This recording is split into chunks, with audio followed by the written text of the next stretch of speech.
Wait, where is this going live to? We are on YouTube, sir. Oh yeah, You're live on my YouTube people, channel now. So thanks for people, showing people us must your be vacuum machine. queuing up. People are Oh queuing yeah. up to watch. 2 people were waiting. So there you go. Two Right. people waiting. So, Oh so my that goodness. is Nope, still literally a new glare. record. All right. So quick intro. Thanks everyone for tuning in.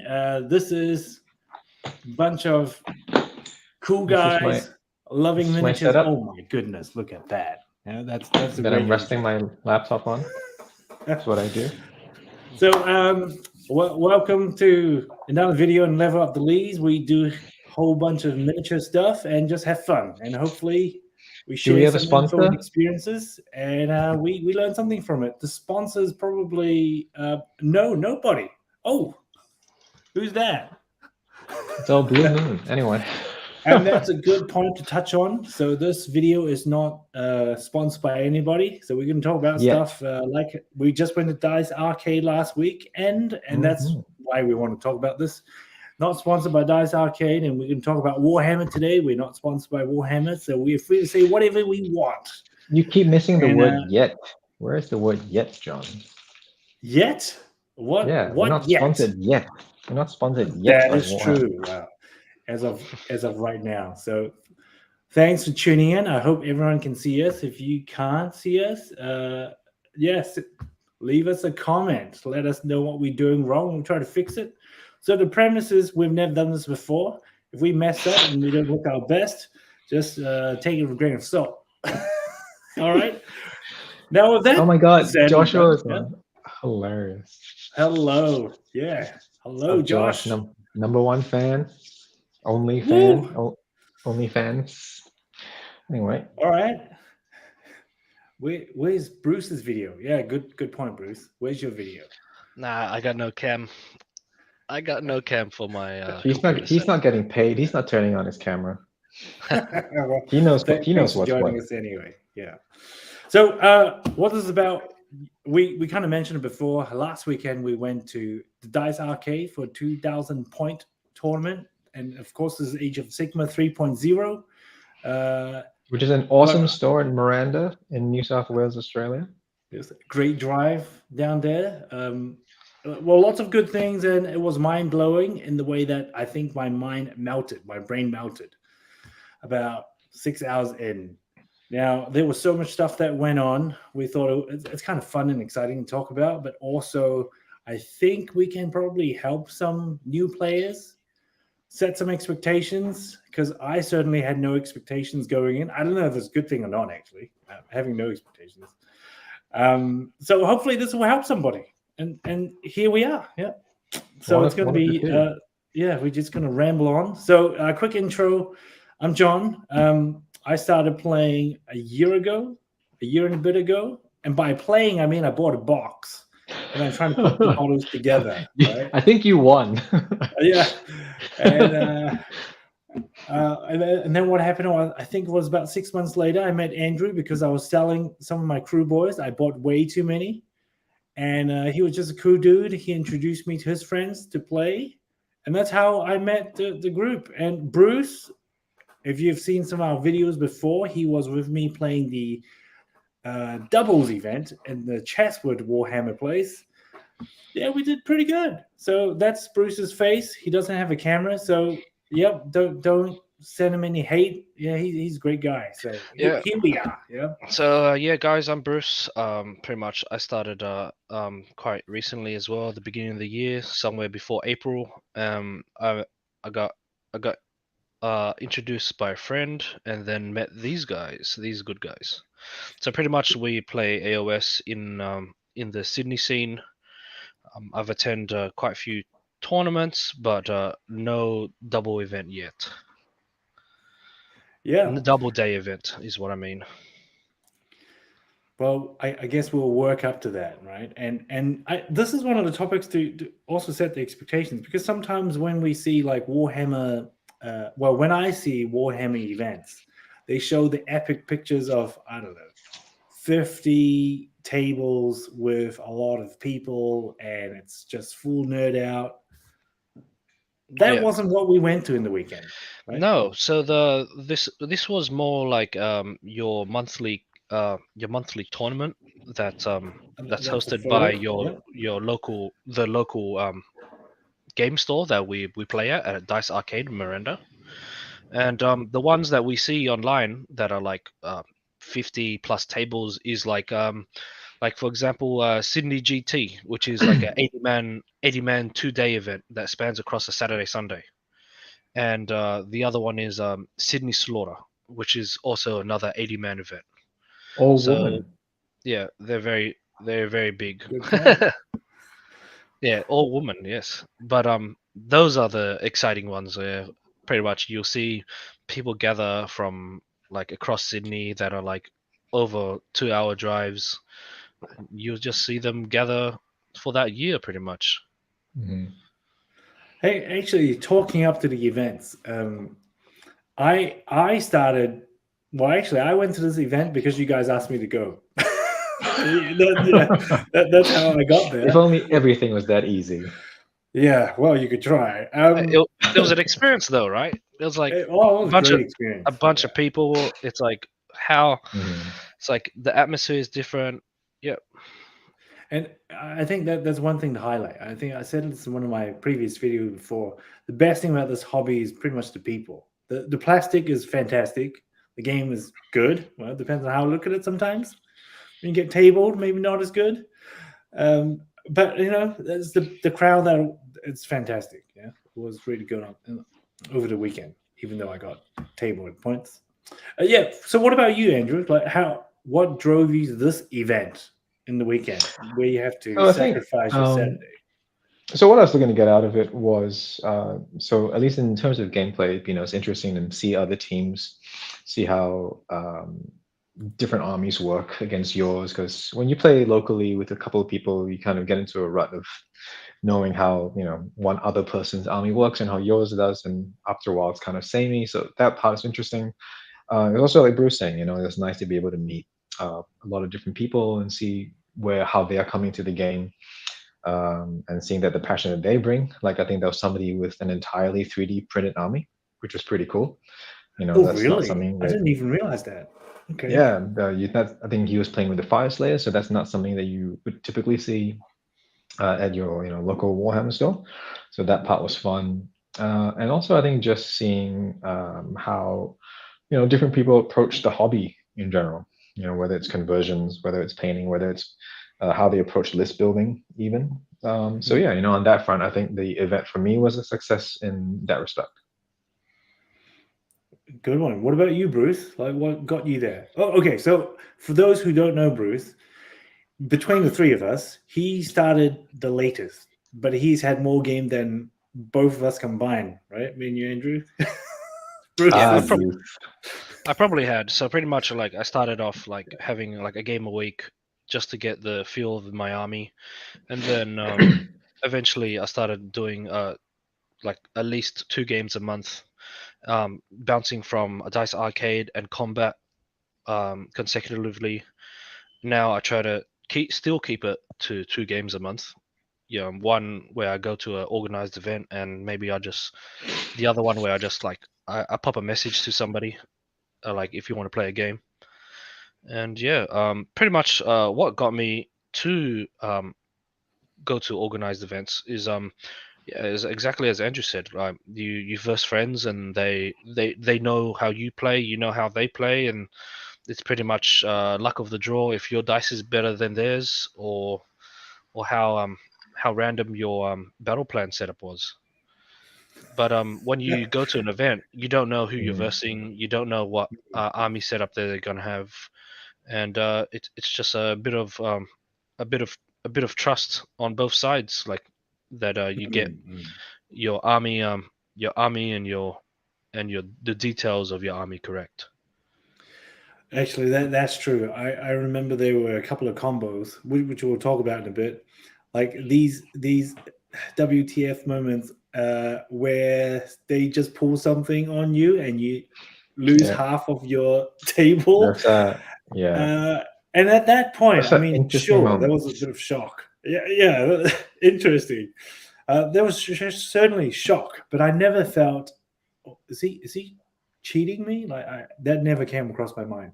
Right? It's just the Oh guys yeah, are like good. you Okay, it did cross my mind one point, but I like didn't entertain the it does thought. honestly, it even does cross my mind. Yeah. But the point is that you don't have that time to delve into it. So That's gotta also true. Yeah, you Yeah, you, which you is that's gotta which is also a true. accept that. double-edged sword. Yeah. So So you gotta accept that, and then yeah. you just like look back at it later. Mhm. But Yeah, no, that's And true. yes, I mean, most of the time they are correct though. Yes. Yeah. yeah, and I think I don't know how the format of John, how you want to go about this, but I think like that kind of speaks to what do you expect out of these events and how they're organized, and Yeah, exactly. what's a reasonable expectation of what to experience, and how and if things can be improved, or like what's the trade-off between trying to get things done within the 2 hour 45-minute time frame, or are you Hmm. trying to get a fair, equitable experience for everyone? And I mean, we talked about this amongst ourselves as well. Like, what's the best way to manage that, right? And I don't know if we ever came up with a good answer, but actually, let's start there. So, what can people Mhm. expect going to these events? Is probably the first part.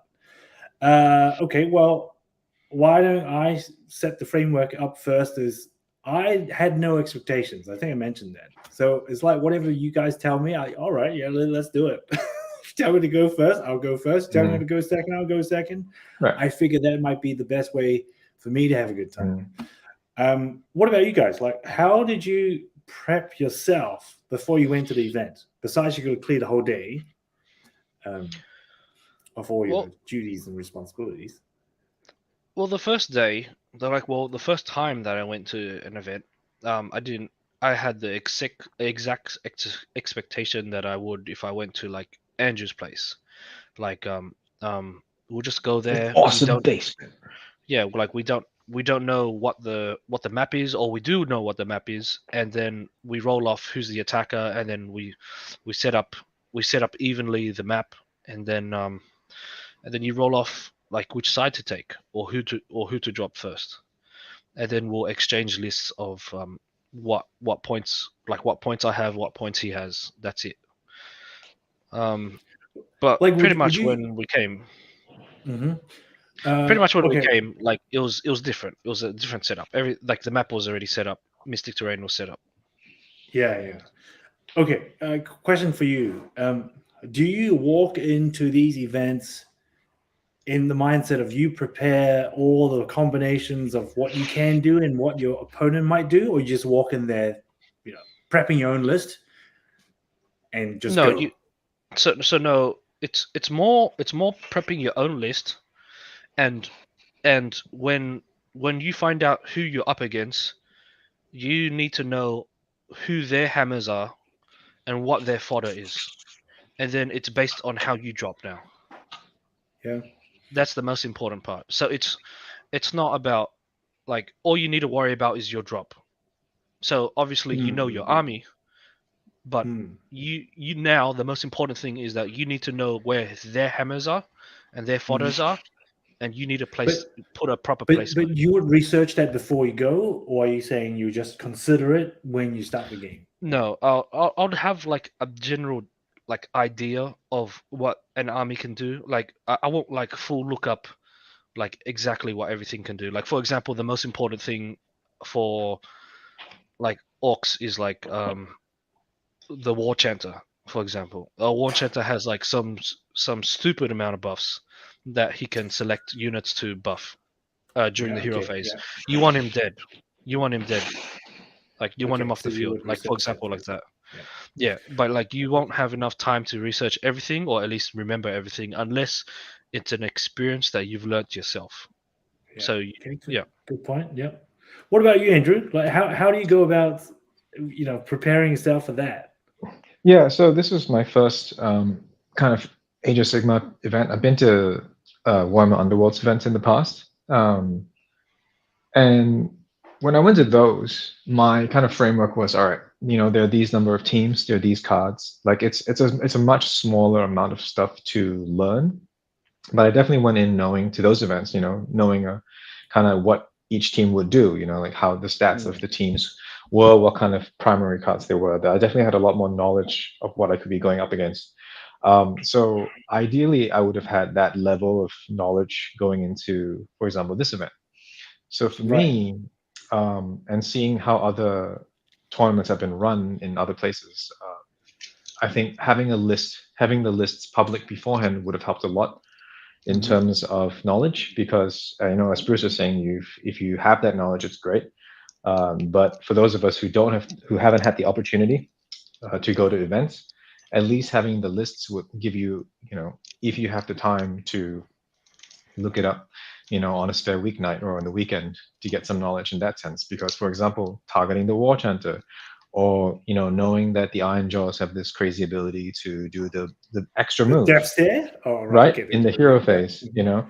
so Yeah. you don't, when it comes time to actually playing, and where, how do you deploy? So it's like, even beyond the hammers, like in terms of spacing, Mhm. how much space can you afford to give them during deployment? Do you want to drop first? Do you want to drop second?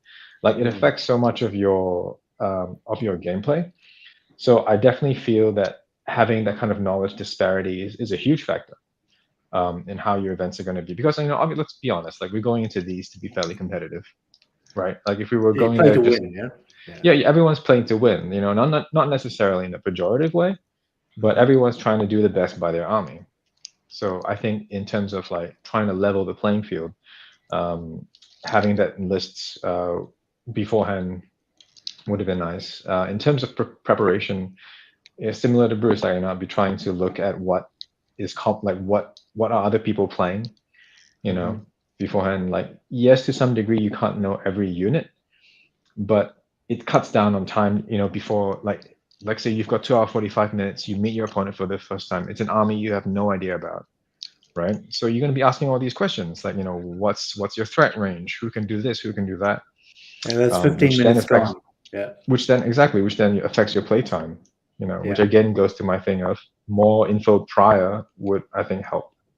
Okay. And I think you guys both raised a good point, because from my perspective, I learned by experience, or just too lazy to to read up beforehand. Right. So by not sharing that info, it's kind of Mhm. better for me because I'm not going to look at it anyway, and other people can look at it.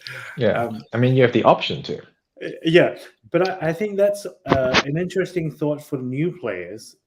If you guys are going to an event, it might be worthwhile to understand there are different ways of running it, even though these is Mhm. 1 day casual. Bruce mentioned combat before. I haven't been there, but I understand it's more casual. This one's more organized, and I guess there will be even more organized ones. So, depending what kind of player you like or what is available to Mhm. you, Right. there is a bit of choice there. Yeah. Yeah. I mean, so Um, yeah, sorry, just to caveat what I said before, like, obviously this is what you were asking before, like, what were my expectations? At the baseline, my expectations were however the TO wants to organize it, right? Like, it's their mm, event, they can organize it how they like, and then I'll go along with it, But then in the second level down is what do I as a player think of it, and what would I prefer? Then mhm. then we're getting into discussion of like, what do I think is a well-run tournament. Okay. Now, so let's go on to that. So we talk about prepping the event. Now let's get into the event. So the event it was full day, 2 hour 45 minutes per game, and at the beginning of the game, all the terrains are set up, but there's probably a chunk of time people need to explain and listen to each other's armies. If it's myself, I saw AOS coach there, so he probably didn't need to know, but most of us need to find out. Um, so now, once you're in the event, how did you find it? Yeah. So you mentioned you wish they share the list before, but what about in the event? Did it meet your expectations? Did you have fun, or were there things that bothered you? Yeah. For me personally, yeah. I mean, I would say that of the 3 games, my like 2 out of 3, I had a good experience. One of them was great. As Bruce was saying, it comes down to the players, and they put the experiences I had were really good. They were very friendly. There was a lot of discussion about kind of what the intent was behind certain play. We were reminding each other of, say, certain things that we might have forgotten. So I think that was for me, a very positive experience. just to see that like you can be competitive, but at the same time Fair. being a very personable and friendly opponent, Right. right? Okay. I think on the other end of the spectrum, I did have an experience where one opponent was a little bit less say forthcoming with information, and kind of hurrying through their roles and things without really consulting and having that line of communication. Whether that's a byproduct of the time kind of getting biased, that might be one thing, but it can come down to individual players as well. Yeah, so Absolutely. pretty much it does. I feel like it does come down to the bias of time. Like pretty much like coming from playing against friends and you having all the time in the world, and then suddenly going to tournaments where you got 2 hours and 45 minutes, which is actually time. It's time limited. Yeah, you simply don't have enough time, and then you learn jargon that people will spit while playing. So pretty much like short jargon. So pretty. Short jargon's like 3 on 3, 3 on 3. Like that's like three to hit, three to wound, something like that. So and it'll be like to cut it down. Like if I was versing against John, I'll be like 3 on 3, and I'll just be rolling it. So I'll roll, and then I'll say how many miss, and then I'll roll again, and then I'll say how many miss, and then I'll tell John exactly how much damage I do. So I go, and I'll tell him like 3 dice minus three dice for minus two rend, and then Yeah. that's all you need to think. Like Yeah. so now you just pick up 3 dice and you do your thing. So I like mean, yeah, that you're cutting down talk, and you're just I'll be like ideally, right? yeah. Like you're hoping that all the numbers work out and everyone, best of intentions and no one's, looking to mislead. But even in the best of intentions, like I had a situation where an opponent, miscounted the number of units of models that had died in their unit, right? Yes. Earlier in the turn. So when they're making their attack, they were thinking that their unit was full up at 100% health when it wasn't, right? And they were like, and so it was an honest mistake, right? Yeah. But at the end of the day, like it's going to affect the numbers. So, I get what you're saying in terms of like speeding it up by like 3 to 3s. I'm going to roll here. Here's the damage. Go make your saves. I want to trust and I want to believe, but at the same time, it'd be great to have the little bit extra time where like I can do a quick mental assessment of like, hang on a second, what's going on? Yeah, pretty much like I've come across that as well. Pretty like to the extent you just have to talk it out, tell them like could I see the rolls before you continue? So pretty much it's like if you Sure. both agree on that, it's like I'll roll 3 and then you look at it and then I'll pick it up and then I'll roll 3 again, something like that. And like yeah, I've seen people do mistakes like that where it's like I'm shooting I'm shooting rattling guns. I'm shooting 30 bullets, and they only pick up like 27 saves. You know what I mean? That's actually it's a big deal. like 27 instead of 30. And thanks. There's brownie point for Andrew. He pointed me to a hobby shooting video about playing by intention. Is that the playing name of the video? Yeah, playing with intent. Yeah. Yeah, playing with intent, where Vince talks about, but when you play, of course, you set up how you want to play, what are the expectations, like what Bruce said. Hey, I want to just quickly look at the dice before you go, so everyone's happy. Don't just try to wing it, right? And I've tried that actively last weekend. I think it helped because man, I think it too does. many numbers for me. I messed up a couple of times, and because I was playing by intent, hopefully the other person, hey, I'm not sure if that's right. Oh, you're absolutely right. Sorry. Yeah. So and likewise the other side as well. Yeah, you some people just play at different speeds. Like you'll come across people that play a lot and they'll just like 3 on 3 and they'll roll and then they'll finish it and they'll roll and you won't have a lot of time to like kind of funnel through that information. And you just have to trust them. But if you don't want to funnel through that information, you just tell them. I mean, like if you want to funnel through that information, you tell them, "Yeah, could I just see it before your next roll?" And then you agree on that. Like, there's all sorts of little niches that I get my opponent to agree on as well before we start the game. Like a niche is like if you have a dice tray what's the rules? Are you gonna roll it all in the dice tray? And if it goes out of the dice tray, are you still Sure. gonna keep that result? Yeah. Yeah. Yeah, I think that's important. I failed to use that this game. I mean, last weekend, because Mhm. when I played with you, Andrew, last, we had an agreement. Anything outside of this trade, we Yeah, just re-roll, and right? I think, and for It's so me, much I clearer. think it's nice having that line of communication, right? Like you've kind of you've kind of dealt with that issue straight up, and it's not going to be a thing later on, which it became an issue for me in one of the other games because the opponent would roll the dice and it would land, on its side, partially on the base of a model, and my Mm, opponent went with the result, even though it wasn't completely flat. Yep. And at the time, like you're kind of like racing through things, and it adds this level of kind of awkwardness of like, do I slow things down to like have a big debate?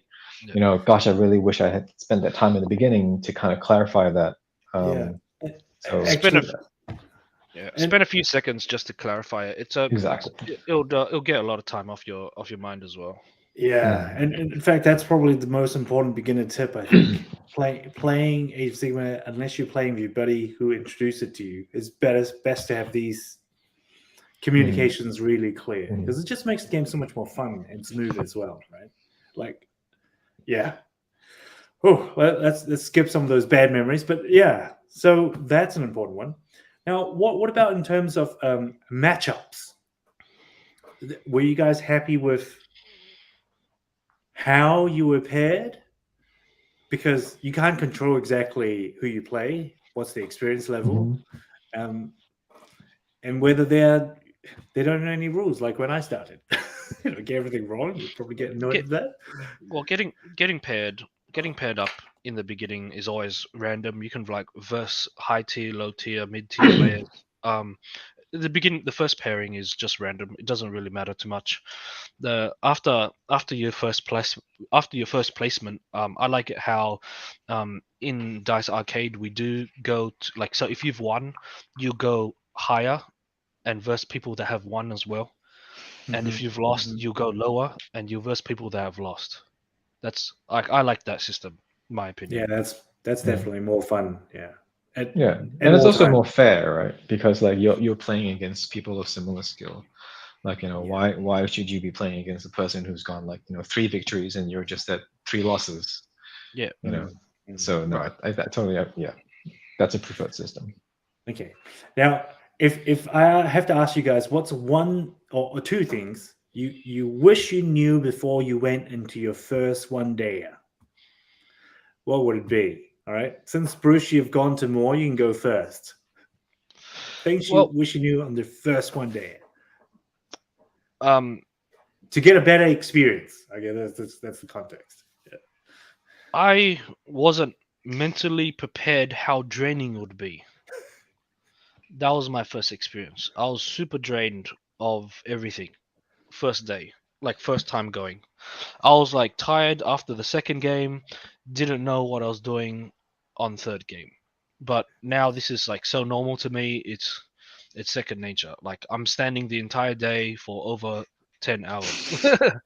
Doesn't matter to Marathon, me anymore. running marathon. You train yourself just to play Yeah, full day pretty much. basis. That's good. Pretty much. I've trained myself, tortured myself to do this. What about you, Andrew? Um, so I'm assuming you don't mean like necessarily like knowledge of rules. Do you mean Oh, more I mean, kind of like, could be, right? yeah? I Any mean, I think one thing you wish you knew we've before. we've kind of covered that. I think in a weird way, I think the biggest thing for me that helped with this one day was that video that I referred you to by Vince Mm, Venturella, about playing with intent. I think, at the end of the day, it's a game between two people, mm, right? So the human element, I think, for me was really important. It was really nice to be able to talk with the opponent, kind of before, during, after the game, just to get a sense more of them as a person. Like, mm, what drew them to the army, like why they're playing. I think for me, beyond winning and losing and keeping up with the meta, it's those kind of conversations that help continue that passion for the hobby. Like you kind of see like other people, and like even if you lose, and in a way it's best if you lose, because then it humanizes your opponent. It kind of gives you that different perspective, of why you've been spending the last couple of hours. getting your ass handed to you basically. And it gives you something else that you can take away. Like now that you've made that connection, and I think for Mhm. me, like that was a big part of making a positive experience for my first tournament. Nice. My one is way more lame. I was thinking about it while you were talking. Like yours is so sensible. I was just thinking, I wish I knew to save energy, my back, Ah, and prepare lunch. yeah. It sounds dumb, but I wish I prepared lunch. It was so rushed. Like me and Mm. Tom, after the first game playing against Nurgle, we walked down the road to get something, and I saw you there too, Bruce. But it was so slow, ran out of time, didn't get to Oh eat, no. and so by the time we came back, the second game, we felt like we were rushing. I Oh gosh. didn't have my hands, got greasy hands. Oh man, that Yeah, yeah, that's hard. sounds dumb, but I wish I could No, do it's it. a big, You it's a big. The night before I was making, almond butter and jam sandwiches, and it's that's what I had for lunch. So no, it's completely. Well prepared. Okay, now let's talk about the best thing. So, out of all of that, what was your favorite thing out of the one day event last weekend?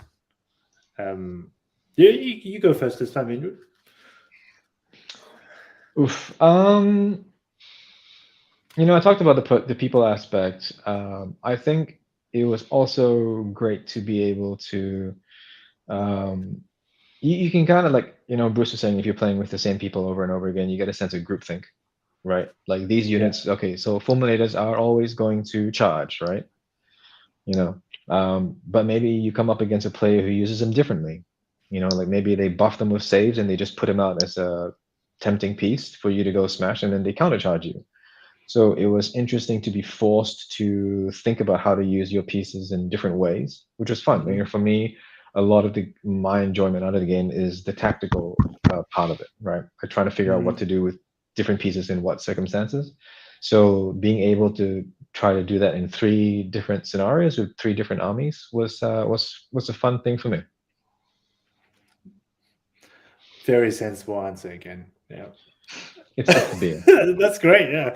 What about you, Bruce? So I'll more delve into how Andrew talked about the people, but pretty much going to these events, you tend to see the same rotation of people, and you get a greater sense of community. So pretty much it's like, hey guys, like I've seen you guys again from at combat, or I've seen you guys again at Moab or future events. Like the people are all live around Sydney, and it's like, oh, this guy plays this many different armies, or it's like Andrew plays Nighthaunt. Like I like how he plays, or I like Chris, like as a person, or like, and like how engaging everyone is, like even after especially after the games everyone just talks about, oh, like you guys did well, like I like your list, like what do you think of this faction, what do you think of that faction, and it becomes even like it's even a greater bond after the games. In, Mhm, like while in the game you're more trying to focus about mhm, like Mm. how to beat each other. But yeah, that sense of community where it's like you see those faces, you see new faces, and you just recognize people what because of the experience that you had with them. Mm. mhm. Mm. Uh, no, that's very true. I couldn't decide what was my favorite. I think no, my favorite is still. I like the tactical part. I also love the people part, but part of it was just seeing all Yeah. the cool miniatures. Like for Hmm. me, it's the big Hmm. thing of why I chose Age of Sigma. Why it's so Hmm. cool instead Hmm. of another game like Nemesis, which is also super cool, but don't get that same feeling. And seeing that Hmm. table, it's amazing. So I've got a picture here from Hmm. my first game when I played a Nurgle against Hmm. Tom. And his paint job, I mean, this is biased here because I played him the first game and he shocked me with his Hmm. amazing painting. So this is just so amazing. This is what I Hmm. want to get into. And he was also such a nice guy as well. And Hmm. technically, he smashed me. So it was like, All 3-in-1. So in this game, I was lining up my army to Alpha strike his boss, and then suddenly I didn't know why. Actually, he mentioned it, but I didn't click. When I move a unit 12 inches within his boss, I forgot that guy's name now. It's like 700 points. Him and one other unit can just make a charge, and so his plague bearers just ran a chain through a gap between my fulminators, my sergeant, and goodness. everything. And he had that Nurgle thing on where I couldn't pile in, and I just got slaughtered the first round. The end. Yeah. But he was real nice about it. Yeah, pretty unlucky to have that as the first cycle, but yeah. Yeah. But on what you were saying, Bruce, like I think I met a friend that day. I made a friend. And I learned, he runs events and he's a big War Machine player. I wouldn't have known that. I think in any other circumstances, if someone tabled me and smashed my face in that way, I would just be bitter and don't want to know about it. But in this case, I actually learned a lot more about him as a person, as a player. And I think yeah, for sure. I've learned from going tournaments is that you actually do want to design your list to table somebody. Like that's the first thing that you actually want to do. Like you want to have enough firepower to table someone by the average time of round 3. So top of round 3 or bottom of round 3, you want to have enough firepower to just be able to table them. But adding to that, it's depending on the list, right? I mean, our list is go ham and go and wipe people out. But I guess for lists like Nurgle and stuff, it's the opposite. I don't know. I think this is So Nurgle though, I can actually explain it that like so that big boss guy is a Glockkin or something like that. Oh yeah, Glockkin. And he's like the strongest Nurgle like model in all of Nurgle. Like he hits so hard, he needs to die. Right. Okay. Yeah, he actually needs to die. You try and shoot him off the face of the earth, you do something. But that unit needs to die. And pretty much, like as you said, you move forward, he charges you, and you need to make sure that your units aren't blocking each other. You kind of don't want him to charge in between like 3 units and then you're stuffed. But like, I know how Tom plays as well. He would have told you, and like how he told me. But pretty much like that's a great unit, and like he hits the hardest. Flies hit hard as well, but they only do 1 damage. But like this is like insider knowledge where it's like Nurgle's designed where if you're in combat, you are going to get disease tokens, an average of 3. Not even average. You're going to get 3 disease tokens, and then it's a 4 up on 3 tokens to take mortal wounds. So if the game rotates all the way to the end, you're going to lose purely on mortal wounds. Yeah, I didn't even think that far. I've lost it by the first round. But I mean, in this case, based on what you've said, I feel like I've made the right choice trying to Elvis strike him. And it is. Nurgle is a DPS check. So it's like speaking of Nurgle, Josh has asked a very important question. How is the toilet situation here. Okay. at Dice Arcade? It's a I very thought it was good. It was pretty good. They were good. Yeah, they're They're pretty clean upstairs, you know. They're pretty good. And they actually had toilet paper, and they actually had a toilet seat, which is not something you can say for all game store toilets. I will speak from personal experience. Yeah, it was clean. It was easy to get to, and it was accessible. Yeah. So, I forgot these comment stuff. Yep. So first time. Yeah. Thanks. These are the real hard hitting questions. Yeah. Hard hitting question. Oh, we've got another question. No, this is not OnlyFans. We could consider that. Yeah. Okay. Now, I guess if there was one last thing you would. Oh, did I talk about your favorite moment, Bruce?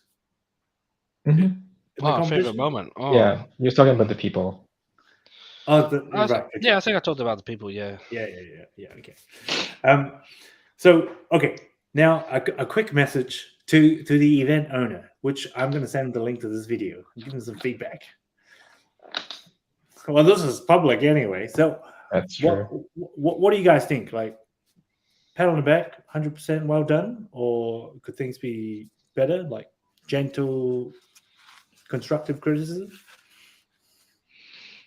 I think like I mean as I was saying earlier, like these tournaments are a product of the TO, right? Like in terms of like was it consistent internally? Like did it make sense? No, I mean, yeah, it was fine. There was nothing egregious about it. Like everything made sense internally. Like there was, as Bruce was saying, you had your initial random draw and then you had, your next two placements based on how you were doing. Tom said from the get-go that the terrain was the terrain, right? That it will be the same across all the maps. I think he was very clear. He was very open about how the tournament was going to be run. So I don't think I can't fault him in that respect. But in terms of like different ways, and then I think like it comes down to what are the trade-offs, right? Like there's suggestions that I could make, but are there going to be time efficiency trade-offs in terms of like what it would take to implement them, how it would affect game time, don't know. But like in terms of like was it well run? Did Tom do what he set out to do? Yeah, I think he did a really good job. Great. And of course, I'm asking these questions from the perspective of a new player getting to the scene. Right? I don't know what's possible or not, so I have to give that a bit of context. What about you, Bruce? Like, good event? Yeah, it was a good event. Like I'm a big fan of what Dice Arcade does. I'm a bit of a fanboy, but what other like organizers or events that I've come across, it feels more like we're just like a ragtag of people that want to play at like a hosted area. But at Dice Arcade, it feels more like an organized event. So the boards themed, the terrains are themed. It's already set up. It's already set up with mystic terrain. So every time you bounce across a different table, you're not setting it up again, because that'll take time. Like I appreciate how he's set it up, and I haven't seen that experience across other events, and that's why I attend Dice Arcade frequently. Yeah, this is one of those. Before we started the game, everything was set up quite nicely, all thematic. You're right. I did notice on day two. That was very good. Yeah, I thought it was great. And like I was saying, you can definitely, and as you were saying, John, that like visually it's great, right? The terrain was matched to the battle mats. You had like rocky terrain with a rocky mat. There was things that make sense thematically. I think there was one really pretty one with a river going through it, with grass. It looked great. And there's an ice themed one that was great as well. Oh, yeah. So I think from an aesthetic point, it made sense. It was it's cohesive. For me personally, I think the issue that I came up against was that in terms of terrain placement, the terrain's going to affect how your game plays out, right? Like in terms of cover, in terms of the mysterious terrain effects. So different battle plans are going to have different objective locations. So what for me, what kind of happened was that where sometimes the terrain would make sense for a particular battle plan, in others it became very obvious that whoever won the roll off, which could determine the board edge, might get an advantage depending on how the terrain was set up there and what the particular battle plan was. So for me personally, that was a little bit too much random in terms of whatever advantage that you can get. In terms of like, for example, whoever gets the double turn, there's a bit of gaming towards that where you can try and drop. You can try and minimize your drops. For example, do battle regiments. There's ways you can try and mitigate that luck factor, right, of who gets a double turn. But to have a scenario where you're getting an advantage in terms of terrain, in terms of placement, just from the dice roll right at the beginning, where you can't really do anything about. Yeah, for me, that was a bit of an issue. For me, I agree with all those points. But I've got a newbie suggestion to the organizer, which is more chairs and more place to put my stuff. It sounds lame again, but I'd love that too. Actually. No, that's totally. Yeah. But I was thinking, do I put my stuff on the floor, what if someone steps on it or kicks it accidentally? You know, it happens. I drop all my dice on the D. No, that's Mhm. that's actually why I stand, because I put my stuff on the chair. I don't want to put it on the ground. Which terrifies me because then someone accidentally sits down and oh my gosh. Well, I did that too. I sat down, and then you guys heard the dice explosion because I Oh, is just that what it stood up. was? Yeah. Yeah, and then all Oh my dice went on no. the floor. Yeah.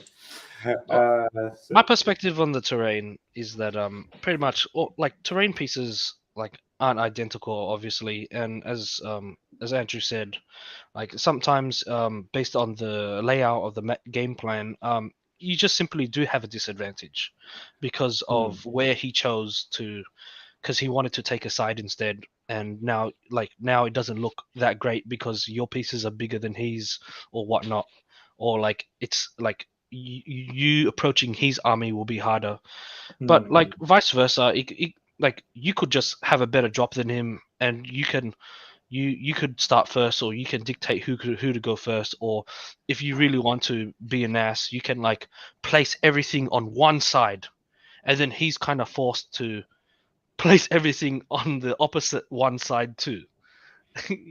or else pretty much like you're gonna approach as a castle, and the other person is just gonna have everything like lined up on his side of the map, and he's not gonna his army's not going to be dense as yours, and you're kind of forcing him to kind of funnel into one side instead, and you funnel him into the side that you like. But like yeah, like as it is, like I don't think it's just possible to have identical or even enough terrains, because you like there's going to be a little spice to everywhere. And in general, like getting double turned, that's not even fair to begin with. So you know what I mean? yeah. Like I mean, Yeah, go on. yeah, like yeah, I mean, I that's not even think fair to begin with. So it's like it's not. there's already a Yeah, random sorry, go on. factor there. There's already a random factor there. So, Right. But I think it's not an either or proposition, right? Like it's not either we go completely random or we go completely symmetrical, right? Like it's a spectrum. I think not being able to achieve perfect symmetry is that even necessarily a goal? Perfect symmetry, not necessarily, but I don't think that should stop us from trying to make the game more fair in certain ways, right? Otherwise, why bother with rules updates and balances and things like that? So I think, yeah, to the point of terrain, not all terrain pieces are going to be identical, but when you have, say, larger terrain pieces, right, there are certain like larger, smaller terrain pieces, you can kind of have a board layout where it's fairly even, like, there shouldn't be a demonstrable advantage to be going on either one side or the other, at least in my opinion. And then with regards to the double turn, like I understand that that's the nature of like how the game is set up. I would even say like like there are different ways to go about organizing for tournaments. I think I've shared with John like links to or to tournament organizers in other places where they've set up a place where terrain can be placed on a map. Like whether is this going to increase the Big ones time? and Possibly. small ones, right? Right.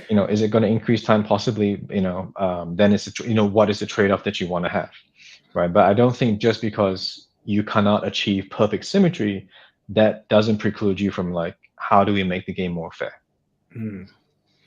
Well, there you go, Tom. Andrew has spoken. And I mean, I agree with both sides. In a ways, some people will be more interested in symmetry in terms of what Andrew is leaning towards, and some people will be more dicey, swingy. Is that the term to what Bruce is in? Like you can just get bad luck and you got to deal with it, and that part is fun for some individuals. but I can't don't get me decide wrong which though. side. I do see that Tom is actually trying to put as much like evenness or symmetry in his maps, like as the pictures that Right. you've brought up, like you can see that Yeah. can see it, like like two here, and one in the base, or like Yeah. stuff like that. I mean, actually, this is a good one. So this is the first map. I think it's relatively balanced, and then the second one, as you can see, like there's a big terrain at the top right corner where the aurochs are, and my side is pretty barren. And I won the row, and I wanted to come in from this side because I could fly, right? And my guys kind of run, and yeah. So I mean, yeah, certainly, there's a bit of symmetry, but it's definitely not the same, which is, I guess, to Andrew's point. Because is it a big problem? I don't know. I don't know enough. It was a fun game though. Oh yeah, definitely. Yeah. When those Star Drake actually got to use his jaws to eat units, oh, that was so satisfying. I just want to say that. Yeah. Okay, well, we have went over time already. So anyway, thanks guys for joining. I hope that was fun. I had some fun talking about it. Oh, I just realized I can probably talk about this for 2 hours, but it would be a bit long and About as long as the event. that would be too long. Now, I think one takeaway from this whole experience for me, if I was to give a new player, like I was trying to get Renato into this, which I see he's in here now. Hey, mate. It would Can be, you see? Is he still there, or can you only see from the? I can't tell. Yeah. Okay. So wave, Renato, if you're here. No. I think it's important that it's not that bad if you're not fully prepared to go into an event. As long as you prepare for a bit of consequences of not knowing what would happen. Like someone comboed me, def comboed me in 10 minutes, and I lost all my stuff. It happened, right? But I was kind of expecting that. On the other hand, you definitely need to play 2,000 points a few times, I feel, before you get into one of these events. Otherwise, I think it's way too tiring, mental fatigue. There are so many things to consider. And you just miss a lot of things and make it not fun, I think. What do you guys think? Do you guys agree or different? Yeah, definitely. I think like as a beginner, you should start off with like 500, 1,000 points, and if you like those units or you don't like those units, you can switch them out, and then you increase your points as you gradually keep playing them until you're happy at 2,000, and pretty much the game feels very balanced at 2,000. Or at least a lot better than 1,000. Yes. Yeah. I mean, I was still thinking before this video. I was thinking, well, what did I forget? I think I've played a few games now. Besides all the detailed stats, I still totally forget Monster Rampage. and Everyone forgets that. Yeah, when you need it, I forgot about it. And what's the other one you get when you have less points than your opponent? What's that bonus called? Oh, the triumphs. A triumph, right? Triumph. Totally forgot about that. Yeah. Did you guys use triumphs? Yeah, I did. I'm at that stage where I don't forget it anymore. I don't forget it anymore. Just gone through too many games.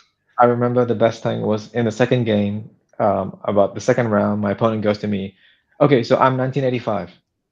I'm like, I was born in 82 in my head, and he's like, and I'm like, I don't. He's like, you're like 1985, like under 2,000 points. What are you? I was like, oh, yeah, no, I'm 1990. I'm 99. Okay, you got the time. Go for it. I was like, what is he talking about? 1985. It's so random. But Did yeah, you no, that tell was that? Too huh? random for me, mate. I know. No, I Take a think step back. it's funny because we did amongst us. We tried to do a tournament, but over a couple of weeks, Yeah, we did. right? Where we had the game. I think for me that was really helpful because it got you into thinking, trying to play the game. Like you had this, you're constrained to the same army that you had to, like, list building was important because you had to try and make a list that was going to be able to take on all comers. At the same time, it was good experience because you had to play, quote unquote competitively. You were trying to win, to do well in the tournament, but at the same time, like you were a little bit more flexibility with the 2 hours 45 time limit. And both you and your opponent were trying to get to grips. I think, and I think Bruce is also talking about, like, getting used to your army, right? Like you try and do what you can with your army, like practice 500 points, 1,000 points, so you're familiar with what combos you have in your army, how to move and things like that. And then from there, then you can maybe, if you have time, think about your opponents. But I think primarily focus on, initially learning your army well. What you just said here brought back a memory that I've forgotten. So about a year ago, I think there was a period in time when we started AOS and lockdown kind of eased a bit. I messaged, I can't remember where this event was now. I messaged AOS coach because he was running an event in October. Oh, okay. And I asked him, hey, I'm new. What do you recommend that I do? And he said, you should just play your army a few times and know it really well. At the time, I actually thought, that's a bit snobbish. That didn't sound very welcoming. Little did I know. Right. That's probably the best advice for that So part yeah, of me. Yeah. yeah. So I got a few tips as well for pretty much for beginners. As John said, like AOS, like watching videos from AOS coach, I did learn a lot. He's like the main video channel that I actually watch to like just get the gossip of everything. But yeah, like as a beginner, the best advice that I can give you from my experience is that always pick the faction that you like, that's very appealing to you first. Don't chase meta, or don't chase like what you hear from others. Like if you visually like how it looks, play it. That's it. Because whether you win or lose, you're gonna be happy, because that's your army that you're gonna bring home and bring to each time. And then Yeah. pretty much you're going to figure out how you like to play. Like well, how I describe that is pretty much, do you like being aggressive, running in like like unga bunga, or do you like or do you like Sorry. do you like sitting back and playing a shooter and making people come to you? Yeah. Or there's those hybrids as well. Hybrids as in you got half a bit of shooting, a bit of melee, Mhm. and Yeah. pretty much sticking to that play style and keep practicing it is how you're going to get better. Unlike me, for example, is I have like 8,000, 7,000 points in Skaven, and each was a different army with a completely Right. different style. Mhm. Until one day I was just like, why like how come like I'm so swingy? Like I can't continuously win my games. I'm losing my games most of the time. What's Then up? pick So Skaven, I mate. asked around. Yeah, like maybe it is I picked Skaven, but I asked around. I asked AOS coach, and he probably gave me the best advice. He said, find out the style that you like to play, and he pointed out that I liked to play like a aggressive style, like a unga bunga style, and because I like moving forward. I like moving forward, hitting hard is what I like to do, and pretty much keep playing that style, and only tweak your list by a little bit, but keep playing that style, and you'll get better. I haven't got to that level of understanding of enlightenment yet. Yeah. Mhm. I'm just going. I like a few units, and I like how they look. I'm just going to play them. That's Mhm. and my Star Trek dies every time.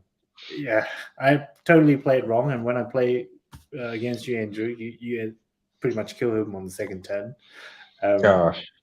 and that's so You know, sad. Yeah. I think I think for me, I would say that if you're trying to get into Age of Sigma, like go into a store, ideally if you have a friend and they have an army, let alone maybe two, you know, like borrow it, like ask them if you can play, and get a sense of the army, because I think I get Bruce's point in terms of picking an army that you prefer the aesthetics of, right? Because obviously, win or lose, you still have the models, and if you like the aesthetics, fantastic. Um, but I think as a first time player, like in and the way that AOS works, and any kind of thing with updates is just, it's a cycle, right? Magic, Pokemon, whatever. As updates come and go, your army is going to be at the top, maybe it's going to be at the bottom. And I think as a beginner, if your army is on the bottom, that can be a bit rough, right? True. Because Yeah. sometimes you don't even know that it's at the bottom, and you're thinking, "Am I just a bad player?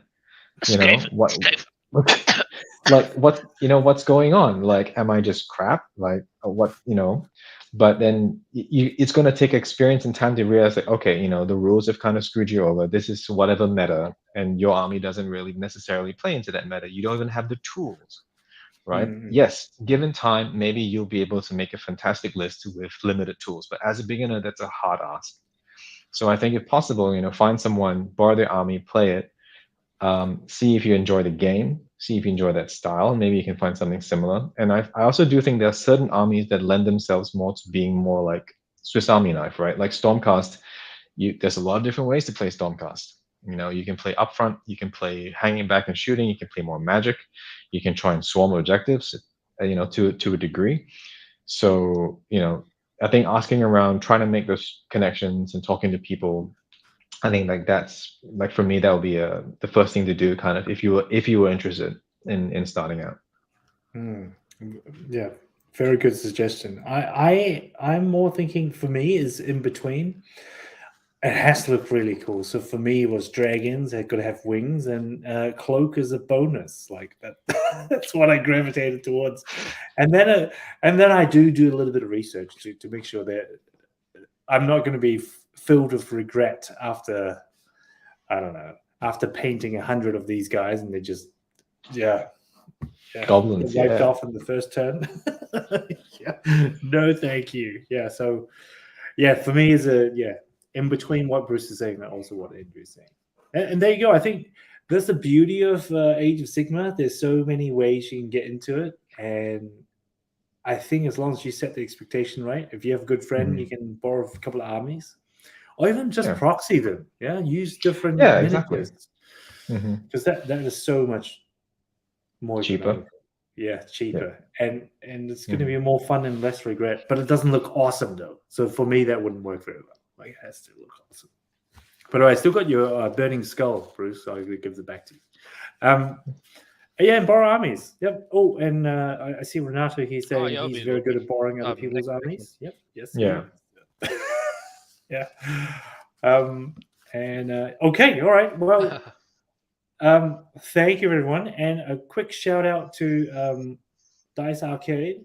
I know it's out today. I already got myself a ticket. Oh, yeah. One last thing with last week's tournament. So, as a new player, don't worry, just go have fun. Even if you come last, you will get the much desired wooden spoon.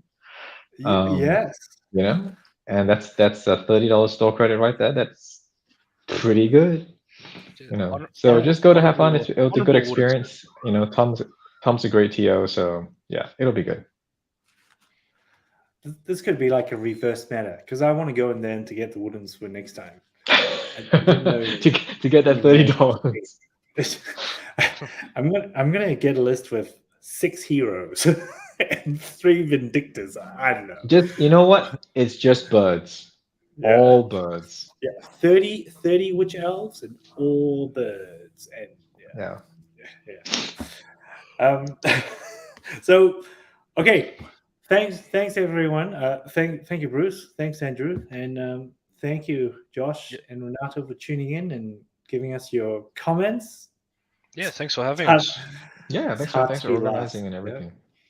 Well, we'll see how we go. If anyone who's watching after the fact, leave us some comment and see how we can do this better. I think it's quite fun. For me, it's just good nerding out and letting it out. It's hard to discuss this with other people who isn't into the hobby. Yeah, it's really hard. It's also nice because, like, after the long day, you're tired, right? Like, you kind of want to, have some food, go home, whichever. So it's hard to do a recap. So this is nice to be able to have that time and space to kind of talk about the experience. It was a long day, So no, I appreciate this. Actually, maybe we can do a paint and chat video next time. Since I don't know, I'm into painting. I don't know about you, Andrew. Yeah. Get one of those night haunts you don't really want to paint, and I'll just, it's priming painting. Yeah, that counts. Oh right? Yeah. Get those dry brushes out. All right, hey, thanks guys. Thanks for tuning in. If you like it, if you like the content, give us a thumbs up, give us a comment, because it helps the algorithm. We're trying to get started and give board gaming and these kind of hobby gaming out to more people. I think board gaming and hobby gaming is great for families. Yeah. Andrew, let's not get personal, but I have a 6-year-old Levi. He loves this stuff. In fact, Yeah. he recorded a little video for us. Maybe I'll share it at the end. Awesome. Yeah, and I wish more people would get into this. It's fun. You get to socialize, learn lots of math, and reading instructions. Really, really, really important. All right. Well, thanks a lot, guys. I hope to see you guys next time. Yeah, thank you. And thanks, Josh. Nice pictures. Yeah. Thank you. Yeah. All right. Thanks very much, All right. John. Thanks, guys. Thank you. See you later. So I'm going to just show a video of Levi now. Do we leave? And what did Not sure how you this do works. to Age of Sigma last weekend? Let's do more quests than everyone. So that was Tainted Grail. Now he's really into it. I don't know Awesome. if you guys have played Tainted Grail. Have you guys played Tainted No, Grail? I've seen it though. No, Yeah, I that's haven't. probably I why. don't. A lot of stuff going on in that board game. Yeah, so much stuff. It's funny because one of my mates at work, he loves Tainted Grail, but we don't get a chance to play because of COVID. But Levi used to hate Tainted Grail. There's just so much reading. It's so slow. You don't get to do a lot of things. Age is I understand. I understand. He was 5 when he first. not 5 either, I'm guessing. Sorry? I said I'm also guessing it's not 6. I mean, not 5. The recommended age. Yeah, no, it isn't. I don't know. It's probably 14, 16, 18. It's just so grim and dark. But now he loves it. So I'm trying to work the same magic on Age of Sigma. So let's see how we go. Slowly. Well, work on Renato slowly, first. slowly. He might be more chance. Yeah. Anyway. All right. Okay. See you guys. Have a good See you. night. Thanks I'll again. see you next time when we play. See ya. All right. See you guys. Bye. Bye.